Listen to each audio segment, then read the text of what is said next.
Disclaimer, I do not dislike CinemaSins, and that is not a lie. For my next Everything Wrong with CinemaSins video, I'm going to be saying their video on Toy Story 2, and I would like to give thanks and dedications to Master Dale 115, Inside Out Rules Entertainment, and Awesome Mario 1985 for requesting this video. Enjoy the video, everyone. 45 seconds of logos, again. Doesn't this ever feel tiresome for you, Jeremy? Considering how many movies you've seen at this point, you should know that this is purposefully a way in which a movie works. Awesome! Did Disney buy DC as well? Is it Superman? Jeremy says something random, cliche. Even though this movie is great, like a solid A, that doesn't change the fact that it's the third best Toy Story film. I do agree that this film is great, but that's just your opinion, so I'll be giving out my award here. Super short fluff sequel finds time for over 3 goddamn minutes of imaginary Buzz Lightyear video game adventure bullshit. First of all, this isn't imaginary in the movie because we later see Rex playing this game. Secondly, this actually became real later by becoming a playable level in the Toy Story 3 video game. And it's really fun, by the way, both the level itself and the video game. Seriously? Buzz breathes like a discount Darth Vader, and he's white too? I know Gary Reinstrom is a big part of the sound of this movie, but damn dude, how many times are you gonna go to that Star Wars well? And how many times are you gonna sit a movie for making references to other media intentionally? Okay, have a good weekend. I see the humans in this house continue to give the toys extremely helpful warnings before anyone walks into a room and has their world change forever. Yeah, so? Somehow this hasn't happened before now. I can see why, considering that Andy takes good care of his toys. Also, a small tear will somehow mean Andy can't take this toy he's been taking to cowboy camp for years to cowboy camp. Well, like Andy says at the end of the film, he's worried that Woody's arm could completely come off if he took him to camp, hence why he leaves him. Andy's mom has had some work done, no? She looks nothing like she did in the last movie is what I'm saying. Wait, so animation quality improvement is a sin? Why? No, I feel like Andy continued his love of Woody simply because the first movie demanded a happy ending. This kid would have moved on from Woody 2 weeks after they moved into the new house, if that. See this sin from the Toy Story 3 video. Woody drops his dead arm, but then also has a perfect view of Andy getting into the Super Nintendo! Let's play some Bomberman right f***ing now! Okay, here's two sins. One for narration, the other is for just pointing something out on the screen. Nearly every board game in this stack is also a movie with the same name. That Guess Who movie really went off the rails when it came to adapting the source material. Okay, but I don't see how some of these board games getting a movie is something wrong with this movie, so I think I'll give out my award again. Sinned a whole bunch of stuff, and the whole thing turned out to be a dream sequence. But the movie is a dickhead for spending its first 12 minutes on video game footage and dream sequences. Also, even toys have disturbing dream sequences. You mean in a world where toys can come to life and do things just like a human can? Now, what if this happened while Andy was in the room? Aside from the fact that that didn't happen, that likely wouldn't actually happen since the toys always freeze whenever humans are present. Nah, she just told him that to calm him down, and then put me on the shelf.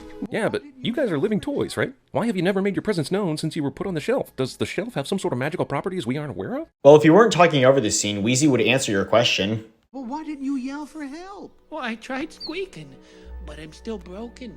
No one could hear me. Yard sale! All the toys freak out about a yard sale sign the mom is hammering into the front lawn, but I'm much more concerned about a mother who opens a yard sale on her property without even so much as a hint about which toys her son is willing to part with. I mean, it's likely she's noticed Andy not playing with certain toys and concluded that he doesn't want them anymore, hence what she does here.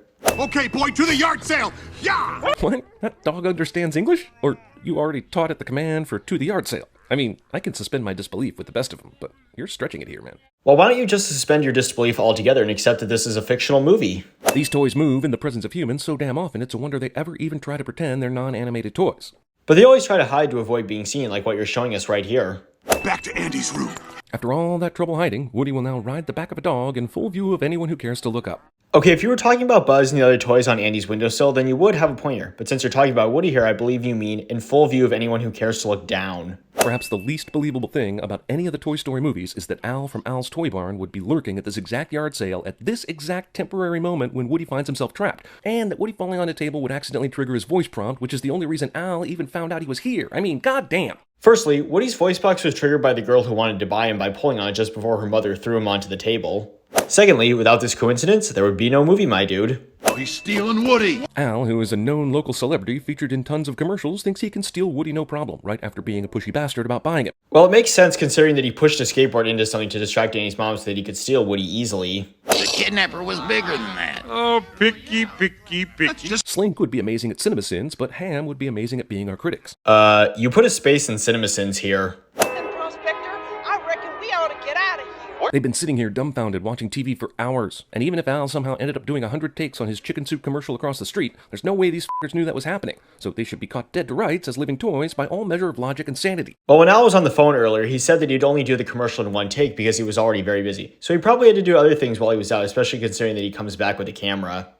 Now it's on to the museum. Museum? And now you learn the movie set this whole record player thing up just for a cheap record scratch gag at the sound of something shocking. Yeah, so? Al's coming. Go. Go on, Jesse. Yes, go, and somehow clean up all those styrofoam peanuts on the floor, and put away the videotapes, and turn off the TV, and Jesus, this is hopeless, isn't it? And this would be an actual sin if you hadn't brought up the TV because it was already turned off earlier by Jesse. Let's just say Al wakes up now, by chance. Is there some kind of toy court where Woody would face charges of failing to pretend to not be alive? Well, if Al did wake up here, Woody would likely freeze before he'd notice, kind of like what happens in this scene. What? No, officer, I swear. What? No.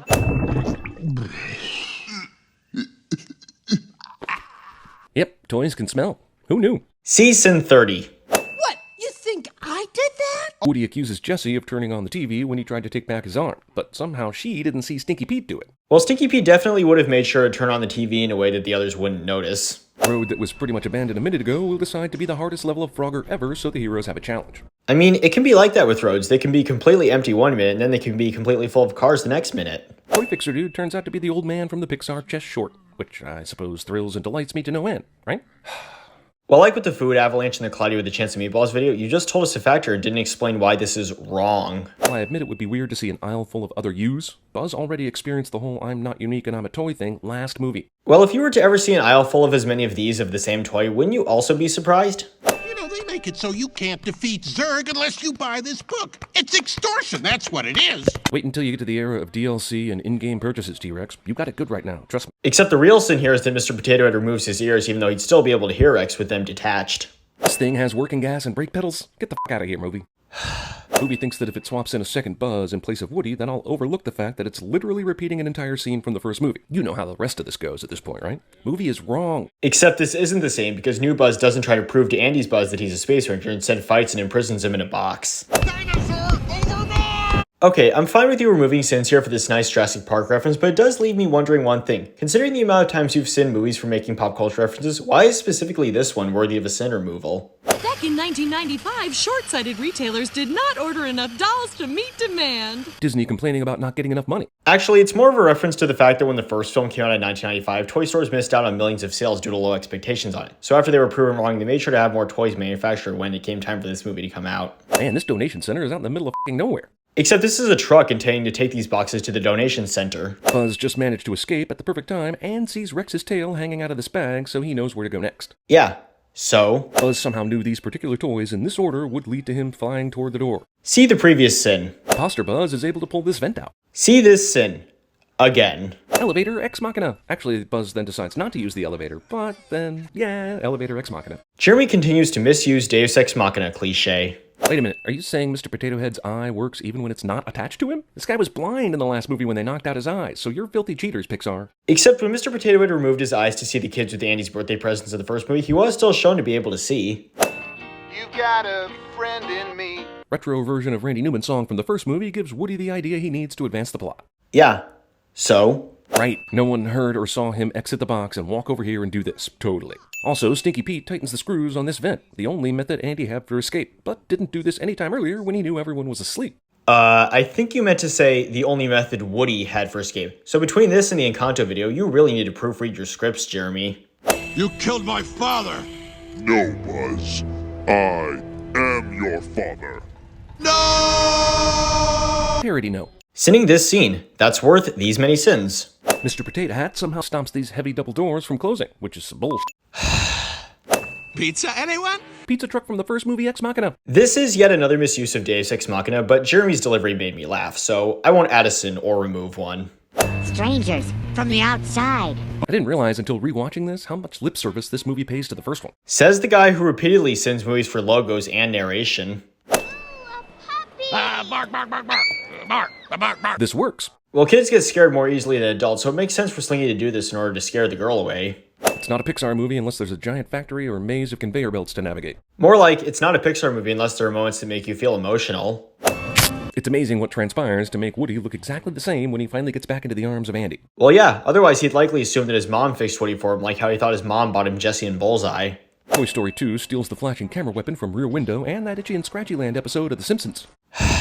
Toy horse with no real hooves will catch up to this gas-powered vehicle. Wow, that toy horse was running at the same speed as an about-to-take-off jumbo jet. I'm not even mad, that's amazing. And these are two more instances of Jeremy seeing this movie for being unrealistic, even though he knows that this isn't our reality. Isn't this exciting, Heimlich? Pixar accidentally puts ants in Toy Story 2. DreamWorks is going to be pissed when they find out. Except Flick and Heimlich are from A Bug's Life, which was the Pixar movie that came out before this one by a year. And here's the end result, everybody. This in total is 344, and the sentence will be put into storage. Thank you for watching, everybody, and have a nice day.